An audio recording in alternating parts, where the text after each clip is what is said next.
satu founder dan CEO dari PT Aero Digital Technology.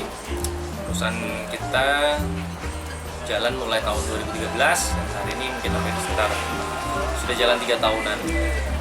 Nah, perusahaan kita fokus di perangkat-perangkat electronical dan networking.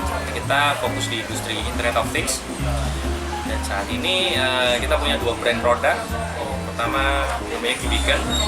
Dia adalah salah satu perangkat-perangkat dan sensor yang biasa digunakan untuk tracking, identification, digunakan untuk asset management, digunakan untuk micro location, dan beberapa kebutuhan-kebutuhan terkait masalah industri.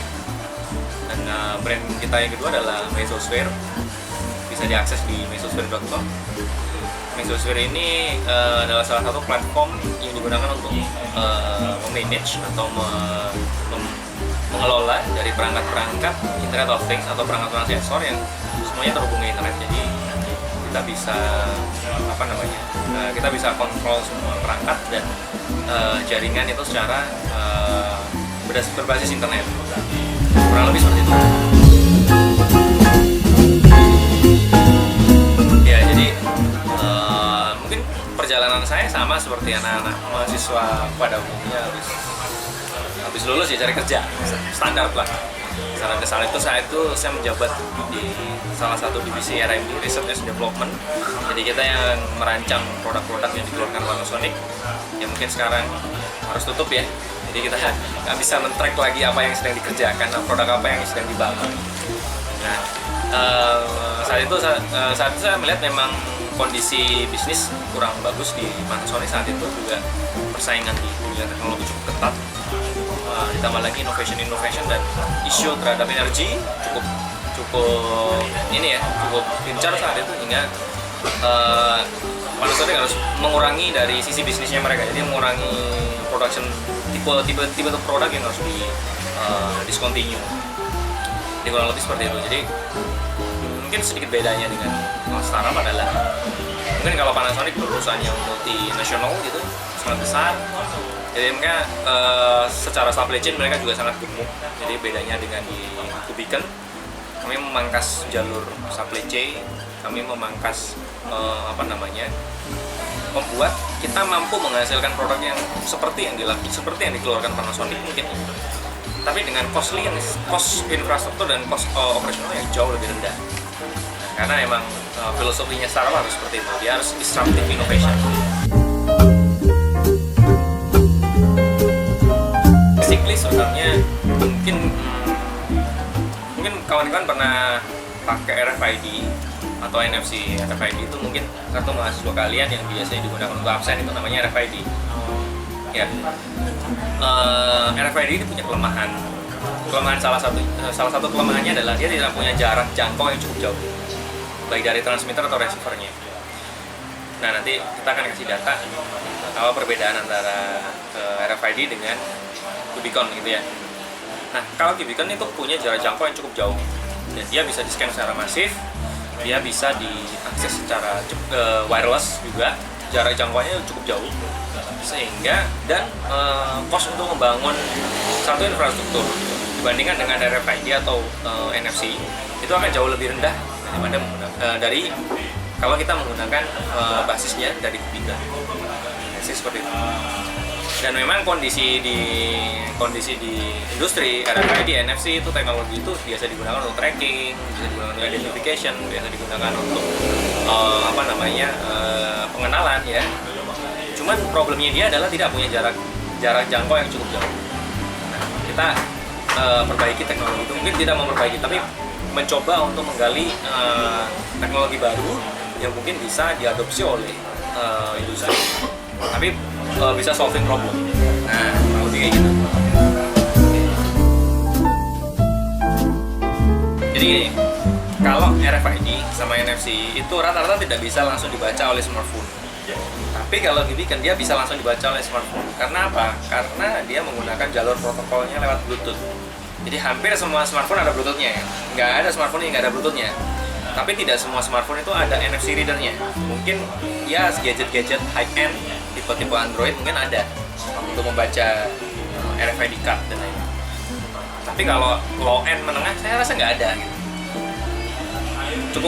Cukup berbeda. Jadi sehingga ketika Kubiken ini diimplementasikan ke sebuah peralatan atau diimplementasikan ditanam di sebuah benda, itu cost dia untuk atau kemudahan bagi seorang operator untuk membaca piranti ini cukup mudah, cukup murah karena dia hanya membutuhkan smartphone saja. Kalau kita sudah punya smartphone, kita bisa bangun aplikasi di dalamnya dan kita bisa bikin dia cost untuk menyelenggarakan solusi itu jauh lebih rendah. Itu kayaknya.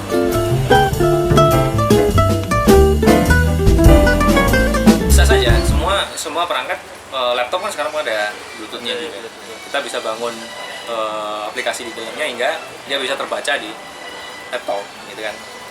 Nah, selain kalau kita mungkin gadget, laptop dan lain-lain, nah kita juga produksi readernya khusus yang dia stand alone. Jadi dia berdiri sendiri. Dia memang perangkat yang diciptakan untuk membaca sebagai reader dan dia bekerja terus-menerus, ya kan.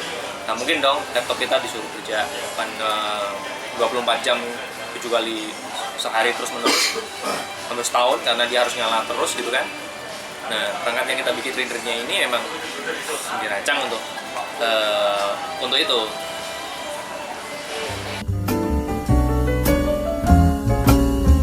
Ini adalah dia low energy, jadi dia hanya menggunakan baterai koin saja, tapi dia mampu bertahan hingga 2 tahun tanpa diganti baterainya. Mungkin 2 tahun kamu baru ganti baterainya. Nah, ciri khasnya kita dalam membangun perangkat-perangkat Internet of Things atau IoT itu adalah 3L. 3L. Low cost, low energy, long range. Nah, biasanya tipikal inilah perangkat-perangkat yang akan kita keluarkan rata-rata punya karakteristik 3L itu tadi. Gitu.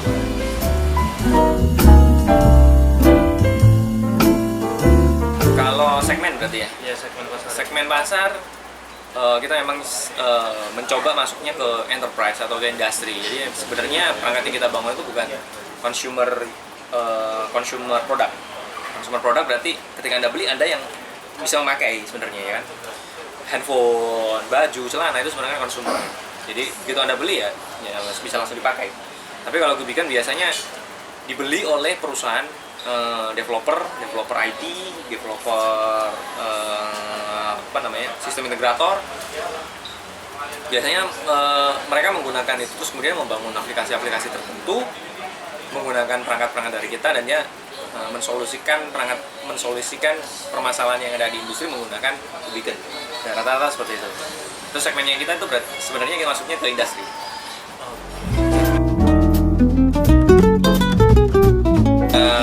Jangkauan segmen ya. Yeah. Segmen kita ada yang di mining, ada yang di manufacturing, ada yang di fleet management, ada yang di warehouse, ada yang di telecommunication, ada yang di building management, ada yang di security.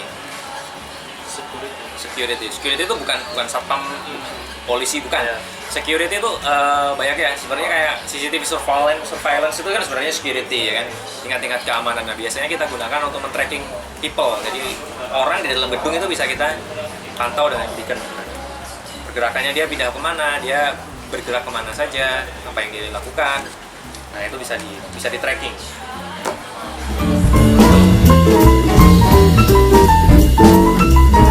Sebenarnya secara individu kita pengennya menjual ini ke Indonesia. Cuman Indonesia itu adalah negara yang tipikalnya follower teknologi. Jadi dia itu memfollow teknologi dari luar. Ya hampir semua menurut kami, menurut survei market kami adalah Indonesia itu melihat kalau sudah di luar sudah mengadopsi, dia akan pakai. Itu adalah kelemahan orang-orang di Indonesia menurut saya. Jadi saat itu kita juga belum terlalu banyak dipercaya dengan beberapa enterprise saat itu kan. Apakah ini produk lokal? Biasanya produk lokal itu kualitasnya nggak terlalu bagus dan lain-lain. Cuma kita perlu membuktikan. Nah, strategi yang kita lakukan adalah mirroring marketing. Mirroring marketing ini strateginya gimana sih? Jadi kita coba menjual ini tidak di Indonesia saat itu. Saat itu memang tidak dijual di Indonesia, tapi cuma kita coba dijual di luar. Saat itu customer pertama kita ada di Brazil, ada di Amerika, ada di Jepang. Paling banyak saat ini Jepang. Terus kemudian Malaysia, Singapura, dan yang terbanyak kedua India. Tapi apakah itu goal kita? Tidak sebenarnya. Karena kenapa? Untuk masuk ke negara-negara itu, negara-negara luar yang mungkin teknologinya jauh lebih tinggi itu susah. Regulasi di sana itu sangat ketat sekali. Nah, itulah yang kita lakukan, mirroring marketing itu. Jadi sebenarnya kita nggak jual di Indonesia. Nah, setelah orang-orang Indonesia tahu, oh ternyata di luar ada kayak gini ya, baru kita balikan ke Indonesia. Jadi channel-channel kita yang di luar negeri, yang di Jepang saat ini itu masih tetap ada, dan kita listing kan di mungkin orang Indonesia selalu cari produk-produk dari Cina, ya kan? Biasanya mereka pakai Alibaba, ya kan? Nah, kita listing kan di Alibaba. Jadi seolah-olah ini bukan produk lokal, kerasa bukan produk lokal. Terus kemudian deliver kita ke orang-orang itu hampir tidak menggunakan gimmick Indonesia. Jadi mulai dari landing page-nya, mulai dari dokumentasinya, mulai dari tutorialnya, mulai dari supportnya, semuanya in English. Jadi itu sangat kerasa kalau produk ini, nggak kerasa kalau produk lokal. Kerasa kayak gitu kan. Nah, itulah yang menyebabkan akhirnya orang-orang di Indonesia akhirnya mau pakai. Otomatis itu kan hanya strategik hanyalah strategi, tapi kita juga harus deliver dengan kesesuaian produk, ya, kualitasnya juga harus bagus, supportnya juga benar-benar harus bagus. Itu yang harus dibuktikan. Jadi bukan perkara itu kan hanya strategi bola aja ya. Yang penting kan goalnya, ya kan. Bukan permasalahan mengoper bolanya, nggak masalah. Kocek mengkocek bola, asal tendang, umpan lambung dan lain-lain. Yang penting goalnya. Ya, goalnya yang kita mau adalah kita dipercaya oleh orang Indonesia tertentu. Karena Indonesia ini market yang besar. Luar negeri aja berupaya untuk masuk ke Indonesia. Kalau kita nggak kuasai market Indonesia, sayang. Dan ditambah lagi mulai datangnya produk-produk dari luar, ya kan. Kita harus compare gitu. Begitu ada, justru masuknya kompetitor itu sangat menguntungkan bagi kita saat itu ya. 2 tahun yang lalu, awal-awal kita memperkenalkan produk ini dan memperkenalkan teknologi ini, beberapa perusahaan itu sudah ada yang pakai, dan ini perusahaan cukup besar. Nah, waktu saya masuk ke sana, mulai present, mulai memperkenalkan, ternyata mereka sudah pakai teknologi yang sama, tapi dengan vendor yang berbeda. Nah, kita buktikan dengan durability, dengan quality, dengan service, ya kan. Ternyata akhirnya mereka berpindah. Mereka berpindah dari yang awalnya ambil dari vendor luar, akhirnya ambil dari kita. Justru ini sangat menguntungkan. Apalagi dia perusahaan besar, otomatis return back-nya juga tinggi, ya kan. Dia ordernya juga cukup besar, dia mampu membeli lebih banyak, mampu membeli lebih mahal. Itu justru cukup menguntungkan saat itu.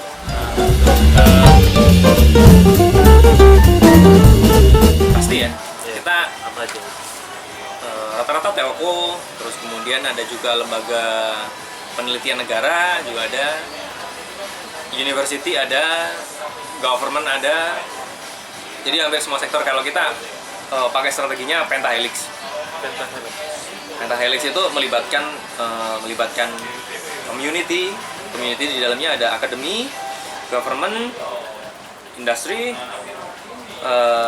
terus kemudian community users atau developer community, orang-orang yang memang berkecimpung di dunia IT, dan media. Jadi kita gabungkan 5 unsur ini untuk membantu kita bergerak. Rata-rata kebanyakan perusahaan manufacturing, apalagi elektronik itu biasanya cukup susah untuk masuk, apalagi kamu mendokumentasikan. Jadi tipenya Cubican dan PT Aero Digital Technology ini seperti ini. Karena kita memang perusahaan startup itu harus disruptive innovation. Dalam artian, mampu nggak kita membuat perangkat dengan kualitas yang bagus, harga yang lebih murah, tapi kita tidak punya pabrik. Justru itu kekuatannya. Karena kenapa? Kita bisa borderless. Jadi intinya kita bisa mensuplai banyak produk, tapi kita tidak terbebani masalah fixed cost. Fixed cost itu apa? Peralatan, mesin, pabrik, tanah, pegawai. Kita butuh berapa untuk mencetak 1000, kita butuh berapa ratus orang. Kelamaan, prosesnya kelamaan. Kalau kita mau mass production, ya udah cepat. Nah, saat ini Gibigan sendiri fase tahun 2017 ini mencoba untuk go lokal, jadi memperbanyak produksi di lokal. Dan biasanya kita untuk manufacturing casing itu ada di Sidoarjo, di daerah Kletek, lokal juga, kualitasnya juga cukup bagus. Kemudian kalau untuk pra R&D kita melibatkan beberapa kawan di PUT Politeknik Elektronika Negeri Surabaya. Mereka punya divisi PUT atau Pusat Unggulan Teknologi. Di sana kita bisa bikin PCB, kita bisa ngerancang PCB untuk membantu blueprint. Jadi intinya gini, sebelum diproduksi itu kita butuh blueprint. Blueprint itu semacam apa ya? Kalau boleh dikatakan ini desain yang nanti akan form atau yang akan dilaksanakan ketika ini mass production atau di repro. Sebenarnya krusialnya itu adalah waktu pra-production. Sebelum produk itu diproduksi, itu fase krusial karena titik kesalahan, kerusakan, defect, dan lain-lain itu terjadi di situ. Nanti kalau blueprint ini sudah kelar dan kita sudah menentukan materialnya dengan bagus, desainnya sudah oke, mesinnya sudah bagus, nah itu baru kita akan mass production. Nah, untuk mass production sendiri kita biasanya saat ini masih bekerja sama dengan vendor dari Shenzhen di Cina. Jadi kalau kamu mau kunjungan ke sana, boleh. Pertengahan tahun saya akan balik ke sana. Kalau kamu ikut aja, bayar sendiri ya. Siap. Karena mungkin suhunya sudah cukup bagus. Kalau awal-awal tahun biasanya di sana cukup dingin. Jadi biasanya seperti itu. Jadi kalau kita berupaya, kita punya produk yang seperti Panasonic itu tadi, tapi nggak perlu bikin pabriknya dulu. Kelamaan, mahal sekali itu. Gitu kira-kira. Ya, kalau segmen kita di industri itu sebenarnya mereka rada tidak familiar dengan sosial media sebenarnya ya. Tapi sosial media itu penting. Hanya kita gunakan untuk engage. Engage itu hanya kita keluarkan produk varian baru, kita keluarkan teknologi ini fungsinya untuk A, B, C, D, E, F, G. Nah, itu kita hanya educate dan mencoba untuk retensi atau retargeting. Kebanyakan tetap approach-nya adalah referral itu mungkin kita lewat channel, lewat tekanan, atau door to door seperti mungkin terlalu tradisional tapi tidak terlalu tradisional juga. Kalau kita memang mengandalkan search engine automation saat ini, termasuk paid advertising yang langsung, karena kelamaan kalau kita harus nunggu portal kita naik ke atas pakai search engine automation lama. Kita pakai paid advertising, dan yang paling penting itu ya channel itu sangat penting. Channel itu adalah kawan atau rekanan partner yang kita memang percaya sama dia dan dia punya kaki cukup banyak, kita akses ke mereka dan kerjasama bareng untuk men-spread ke pelanggan mereka ya lagi. Jadi mungkin kita punya 10 channel saja misal seperti itu, tapi setiap satu channel dia punya klien atau punya project di banyak hal. Nah, akhirnya kita bisa spread lebih cepat. Kita sebenarnya berdiri tahun 2013, terus kita mulai aktif itu tahun 2014 sebenarnya. Di tahun 2013 itu kita cukup masih terlalu silent, belum terbentuk juga, visi misinya juga belum ada, apa yang mau dikerjakan juga belum ada saat itu, karena kita perusahaan subholding sebenarnya. Holding kita perusahaan logistik dan kita terpisah untuk membangun perusahaan baru sebenarnya dari investasi dari holding kita, dan kemudian ya kita baru jalan tahun 2014 lah. Jadi mungkin ya baru sekitar 2,5 tahun lah. Biasanya seperti itu. Kesulitan pasti ya, karena mungkin perusahaan juga belum punya kredibilitas yang tinggi. Kita juga belum jadi founder-founder yang terkenal, mungkin seperti itu. Mungkin orang-orang tech baru kenal saya 1 tahun belakangan ini juga. Dan kita tadi pakai saya ceritanya masalah pentahelix di dalam salah satunya adalah media ya kan. Media ini cukup penting dan cukup krusial. Jadi kita perlu sangat dekat dengan media untuk memblok hal. Jadi kalau kami mencoba untuk soft selling, jadi soft selling mencoba agar media itu tertarik dengan kita dengan sendirinya. Akhirnya mulai dari majalah teknologi, majalah komputer, stasiun-stasiun TV yang menyiarkan tematik tentang teknologi akhirnya sering mengundang kita dan lain-lain. Itu sebenarnya salah satu gimmick. Nah, hasil dari luapan di media ini kita coba viralkan ke sosial media hingga orang itu jatuhnya lebih percaya gitu. Dan tipikalnya startup kita sebenarnya adalah butuh matrix. Matrix itu adalah tingkat kepercayaan dari pelanggan dan lain-lain. Ya paling gampang adalah kita invest, dalam artian kita berikan ke mereka secara gratis, secara for free. Solusinya kita bangunkan, ketika mereka dapat manfaatnya baru return back di belakang. Jadi intinya kita bangunkan sistemnya, kita investasi perangkatnya, ketika mereka puas kita baru charge dia tahun depannya. Nah kurang lebih kayak gitu. Jadi kalau dari kami tidak mengharap profit itu di 5 tahun di depan sebenarnya. Nah, kami akan tetap zero. Kok aneh? Enggak aneh sebenarnya. Tokopedia, Bukalapak ada hasilnya? Enggak, nol. Uber, Gojek juga nol mungkin saat ini. Mereka tidak punya profit. Tapi yang kami kejar adalah user activation atau acquisition market. Itu yang akan kita kejar. Karena itu jauh lebih penting.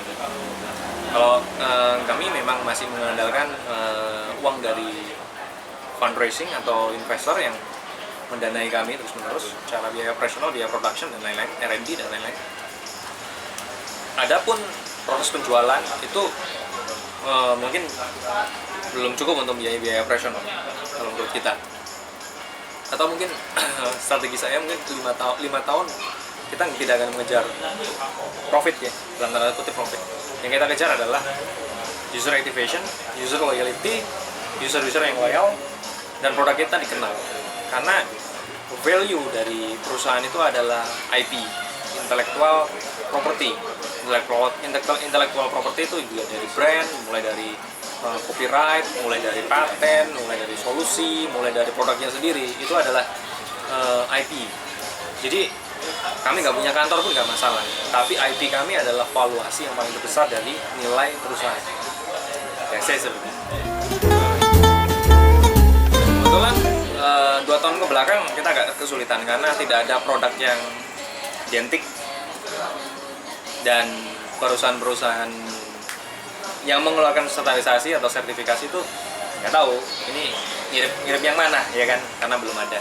Tapi tahun 2017 ini kita cukup appreciate dengan teman-teman yang ada di government. Jadi baru tahun ini kami mengajukan ke standarisasi nasional Indonesia atau SNI, standarisasi frekuensi. Kita menggunakan postel di Indonesia, jadi di izin frekuensi. Kalau di luar itu biasanya kita menggunakan CA sama FCC. CA itu adalah standarisasi mutu biasanya, mutu material dan lain-lain. Apakah material ini kalau kena panas sekian kali akan meleleh, akan terbakar atau apa, itu ada standarnya. Kalau FCC itu standarisasi sinyal dari luar. Kita harus adopsi dua, dari luar dan dari dalam. Karena kalau di dalam itu memang diwajibkan ya, setiap produk itu, handphone kita itu ada standarisasinya, nggak boleh ikut postel ya, nggak, jadi nggak dianggap barang ilegal. Nah, biasanya seperti itu. Jadi mungkin baru tahun 2017 ini, dan termasuk juga ada dukungan dari pemerintah yang menurut saya lebih mempercayakan ini kepada perusahaan-perusahaan startup seperti kita. Kalau bangkrut kita berarti kan tutup. Kalau bangkrut sih enggak. Jadi kami hanya terlambat untuk fundraising. Jadi kami kehabisan dana permodalan sehingga kami harus cepat-cepat fundraising. Jadi tahun lalu kita dapat fundraising, dan tahun ini baru juga dapat injek investasi dana lagi untuk terus mengembangkan produk, untuk memperbaiki, untuk membuat produk ini lebih standar lagi dan jauh lebih optimal di market. Tentunya berharap market justru akan lebih percaya dengan produk-produk yang akan kita bangun. Gitu. Kerjasama macam-macam, mungkin tergantung, mungkin di satu perusahaan saja kita ada 3-4 pola kerjasama. mungkin ada pola kerjasama ya, bagaimana kita menjual bersama, ada pola kerjasama kita riset bersama, ada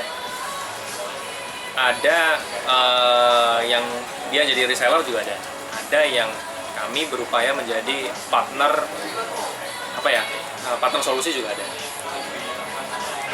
Ada lagi yang mereka join invest dengan kita.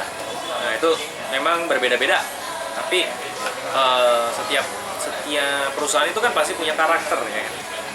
Nah kenapa saya memilih perusahaan-perusahaan telco saat itu? Karena perusahaan-perusahaan telco itu perusahaan teknologi yang dia konsumernya adalah retail. Nah, itu akan mempercepat kalau kita bisa kerjasama dengan mereka, kita bisa bundling dengan produk-produk mereka, numpang. Mereka punya jaringan internet, mereka punya bandwidth, mereka punya fiber optik, disambung dengan perangkat kita. Jadi menjadikan satu solusi, selain internetnya laku dijual, solusinya juga jalan. Hardware-nya juga terjual. Nah, biasanya seperti pernah kita kerjasama dengan salah satu operator di Singapura untuk membangun beberapa solusi untuk klien-kliennya mereka. Cuman menurut saya itu salah satu kinerja yang bagus, cuman memang keberuntungan belum di tangan kami. Cuman kerjasama itu masih tetap terjalin ya, jadi no problem. Itu masalah rezeki aja, jadi mungkin belum rezeki gitu kan, tapi sudah ada yang kita kerjakan. Dan beberapa vendor dari luar ya mungkin termasuk supply chain, material, semiconductor, terus kemudian shipment dan lain-lain, itu pasti kita melibatkan teman-teman yang ada di luar negeri. Lebih kayak gitu. Founder kita ada dua yang di Indonesia, satu di Jepang.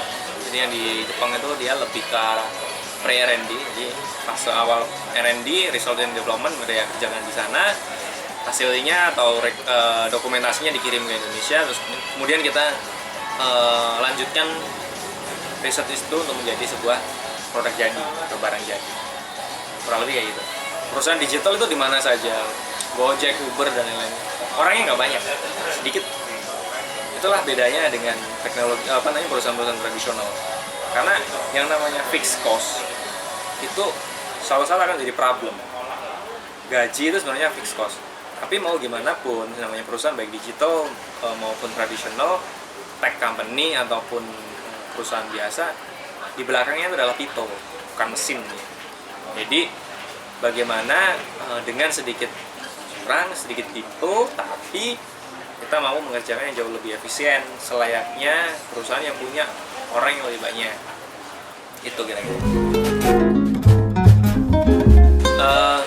Saat ini hampir sama seperti kalau rutinitas ya, mungkin production, terus kemudian standar sih, pre-sale, terus kemudian riset untuk ke depan. Cuman kita punya concern bahwa perusahaan teknologi terutama itu menurut saya akan jauh lebih efektif dan efisien kalau kita melibatkan perguruan tinggi peneliti, dosen yang expert di bidangnya yang kita bisa rangkul.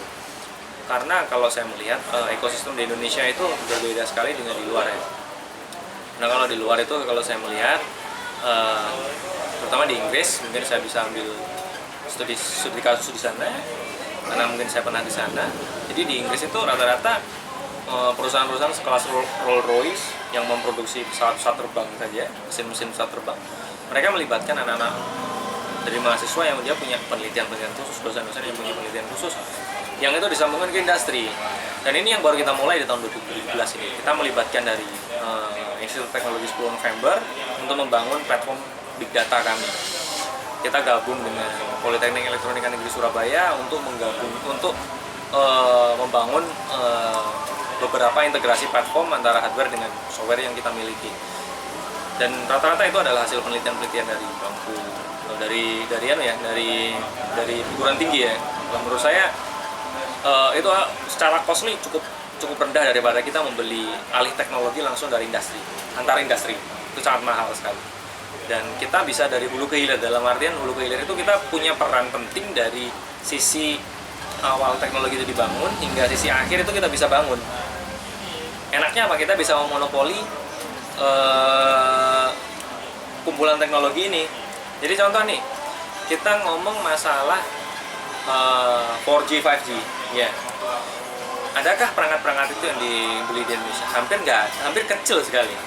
Produsen-produsen lokal yang bergerak di zona itu. Rata-rata semuanya produsen-produsen asing, karena teknologinya dikuasai asing. Nah, kalau kita bisa menguasai hulu dari ke hilir dari teknologi ini, kita itu akan berdaulat dengan teknologi. Bedanya itu akan di situ. Maka dari itu, saya lebih memilih, lebih mementingkan kita investasi ke people, knowledge, dan hilirisasi teknologi itu tadi, daripada kita hanya sekedar jam teknologi. Intinya beli, dibangun di sini, dijual.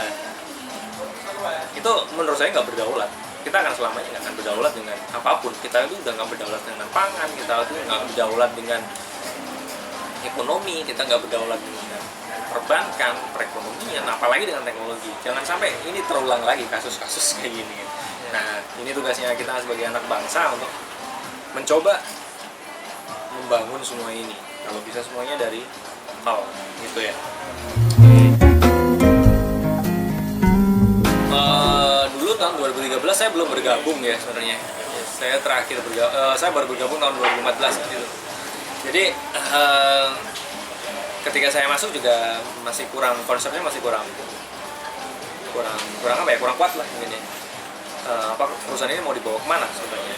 Awal-awal kita mau bermain di IT dan automasi.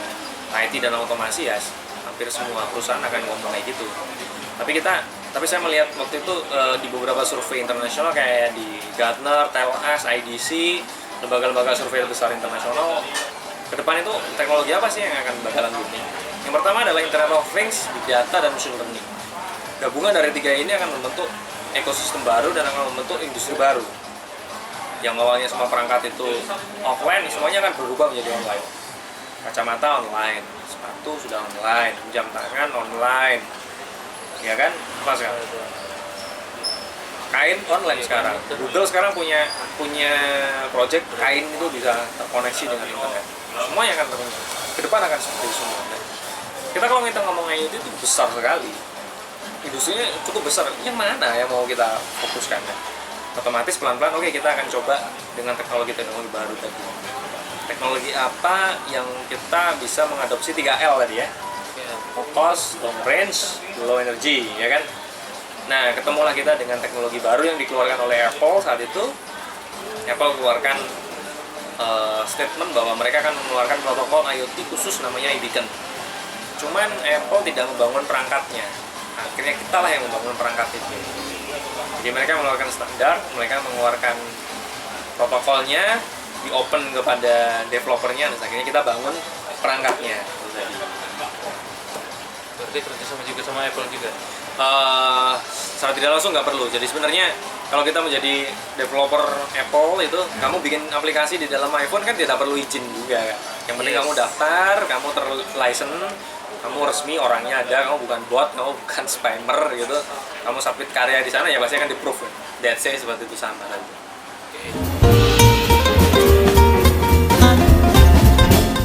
No sacrifice, no victory. Jadi kalau kamu mau ingin sebuah kemenangan, nggak mungkin kamu nggak berkorban. It's bullshit. Apapun kamu akan harus berjuang. No sacrifice, no victory. Jadi saya juga berharap rekan-rekan yang ada di PN ya, semuanya saja, mungkin para dosen juga mungkin statement saya masalah kedaulatan bangsa itu perlu dipikirkan bersama, karena itu PR kita bersama, bukan PR saya. Mungkin saya 30 tahun lagi harus pensiun, Pak saya juga mungkin harus melemah, tapi semangatnya harus disambungkan dengan generasi yang berikutnya, gitu ya.